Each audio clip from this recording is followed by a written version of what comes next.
નમસ્કાર દર્શક મિત્રો, આપ ખેડા શહેર જોઈ રહ્યા છો અને ખેડા શહેરમાં માતાજી દશામાની મૂર્તિનું આગમન થતાં ખેડાના નગરજનો અને આજુબાજુના ગામની પ્રજાજનો ખેડા શહેરમાં ઉમટી પડ્યા છે. આપ જોઈ શકો છો કે કેટલી ગીરદી કેટલી ખરીદારી કરી રહ્યા છે. ફૂલ બજાર થઈ રહ્યું છે. આજે દશામાનું ધામ અને દશામાની મૂર્તિનું આગમન થતાં પ્રજાજનો ખુશખુશાલમાં જોવા મળી રહ્યા છે. આજ ખેડા શહેરમાં આપ જોઈ શકો છો.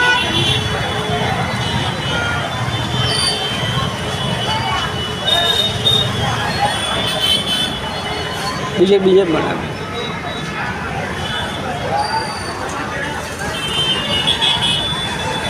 જય દશામાં દર્શક મિત્રો, જય દશામાં.